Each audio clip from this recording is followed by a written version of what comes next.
Next gen நேயர்கள் அனைவருக்கும் இனிய நல்வாழ்த்துக்கள். எல்லோரும் நன்றாக இருப்பீர்கள். இப்பொழுது 2026 ஆடி மாதம் மேஷம் முதல் மீனம் வரையிலான ஒரு 12 ராசிக்காரர்களுக்கு எப்படிப்பட்ட என்ன பலன்களை தரும் அப்படின்னு பார்த்துடலாம். ஐயா, போன மாதம் நல்லா இல்லை, குரு பயிற்சிக்கு பிறகு அப்படி நல்லாயிருக்கும் இப்படி நல்லா இருக்கும்னு எல்லாரும் சொன்னீங்க. ராசி பலனை கேட்டு கேட்டு சலிச்சு போனது தான் மிச்சம். நான் ஒன்றும் பெருசாக நல்லா இல்லைங்களே அப்படின்னு சொல்கிறவங்க எல்லாருக்குமே இந்த மாதம் எப்படிப்பட்ட தன்மையில் இருக்கும், ஓரளவுக்கு நல்ல பலன்களை கொடுக்குமா, சாதகமற்ற தன்மைகள் ஏதாவது நீடித்து கொண்டே இருக்குமா என்பதெல்லாம் இப்போது கண்டிப்பாக பார்க்கலாம். சரி, இந்த மாதாந்திர பலன்கள் எப்படி சொல்லப்படுகிறது? அடிக்கடி நான் சொல்லுவேன், ஒரு எல்லா அமைப்புகளையும் ஒரு முன்னுரையாகவே சொல்லுவேன்.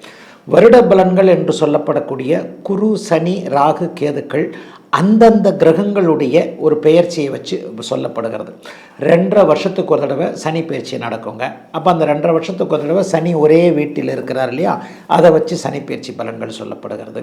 குரு பயிற்சி 12 மாதத்துலேருந்து 13 மாதம் வரைக்கும், ஒரு வருஷத்தில் ஒரு கொஞ்ச நாள் கூட இருக்கும்.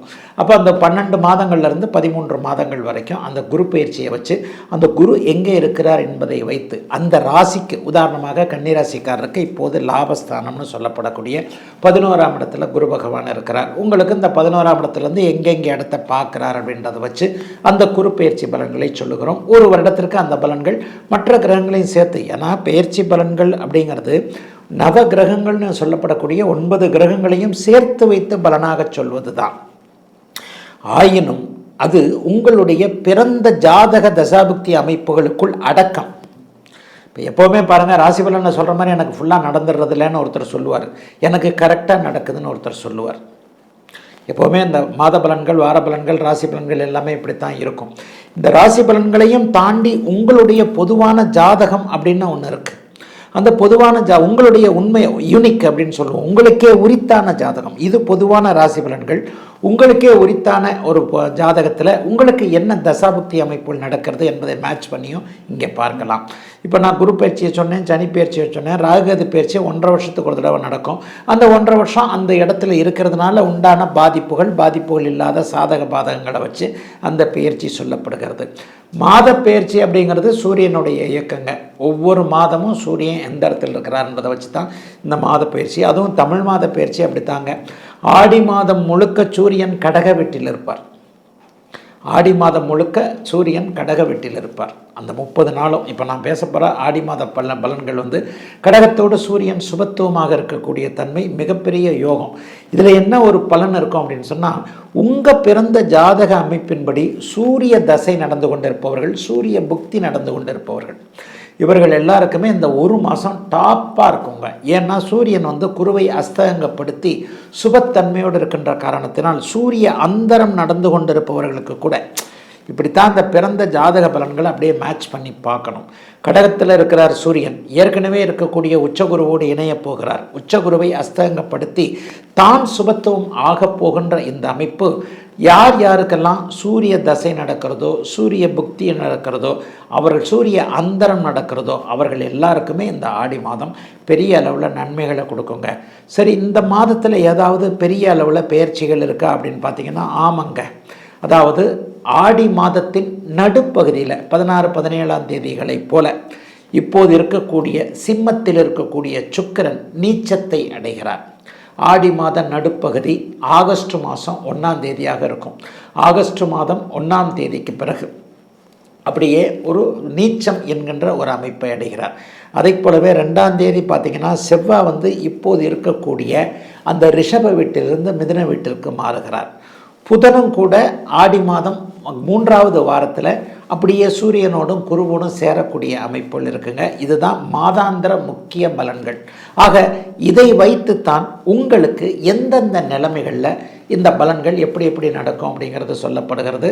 இந்த பலன்களுடைய அமைப்பு உங்களுடைய பிறந்த ஜாதக தசாபுக்தி அமைப்புகளுக்கு உட்பட்டது என்பதால் பெரும்பாலும் இப்போ நான் சொன்ன மாதிரி சூரியனை யோகராக கொண்டவர்கள், சூரியனை யோகராக கொண்ட லக்னத்தில் பிறந்திருப்பவர்கள், சூரியன் சார்ந்த ஒரு துறை அமைப்புகளில் இருக்கக்கூடியவர்கள், சூரியனுடைய அமைப்புகளில் இருக்கக்கூடிய, இப்போ நான் அந்த அந்தர வாரையா சொல்ல இல்லையா, இது எல்லாத்துலேயும் பிறந்தவங்களுக்கு இந்த ஆடி மாதம் நல்லா இருக்குங்க. இப்பொழுது தனித்தனியாக மேஷம் முதல் மீனம் வரையிலான இந்த 12 ராசிக்காரர்களுக்கு தனித்தனியாக இந்த ஆடி மாதம் என்ன பலன்களை செய்யும் அப்படிங்கிறத பார்த்துடலாங்க. சிம்மம், சிம்மராசிக்காரர்களுக்கு இதுவரைக்கும் 11ஆம் இடத்துல இருந்து வந்த சூரியன் இப்போது 12ஆம் இடத்திற்கு மாறியிருக்கிறார். ஆயினும் அவர் உச்சகுருவோடு சேர்ந்து சுபத்தன்மையோடு இருப்பது மிகப்பெரிய உன்னதமான ஒரு அமைப்பு. என்ன அடிக்கடி அலைச்சல் இருக்கும். 15 நாள் வரைக்கும் ஒரு மாதிரியாக அலைச்சலும், 15 நாளைக்கு பின்னாடி ஒரு அலைச்சலும். எடுத்தடுப்புலே ஆடி மாதத்தில் எங்கேயாவது ஒரு இடத்துக்கு போகக்கூடிய அமைப்பு உண்டு. அவரவருடைய பிறந்த ஜாதக அமைப்பிற்கு ஏற்றார் போல் பக்கத்து ஊருக்கு, பக்கத்து மாவட்டத்திற்கு, பக்கத்து மாநிலத்திற்கு, பக்கத்து நாட்டிற்கு, தூர இடத்திற்கு போகக்கூடிய அமைப்புகள் முதல் 15 நாட்களுக்குள்ளேயே கண்டிப்பாக வரக்கூடிய தன்மை இப்போது சிம்மராசிக்காரர்கள் எல்லாருக்குமே உண்டுங்க. இது வரைக்குமே ஒரு மாதிரியாக ஒரு மன அழுத்தத்தில் இருந்த மக நட்சத்திரக்காரங்க எல்லாருக்குமே பெரிய மாறுதல்கள் கண்டிப்பாக வரப்போகின்றது.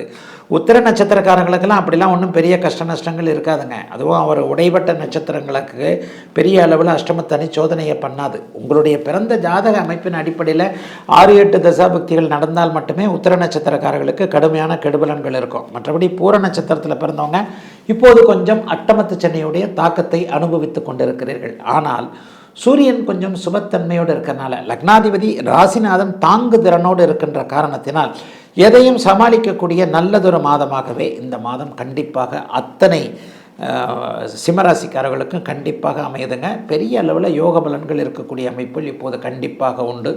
எதிலும் ஒரு பெரிய கஷ்ட நஷ்டங்கள் வராது. சிம்மராசிக்காரர்கள் இனிமேல் தைரியமாக எந்த ஒரு முடிவையும் எடுக்கலாம்.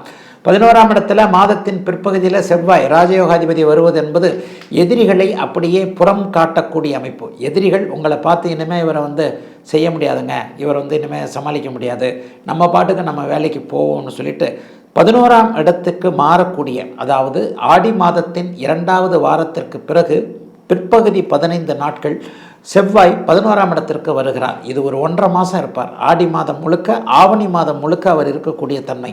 இந்த ஆடி ஆவணி மாதம் இன்னும் டாப்பாக இருக்கும். அதற்கான ஒரு ஃபவுண்டேஷனை ஆடி மாதம் போட்டு கொடுக்கும்.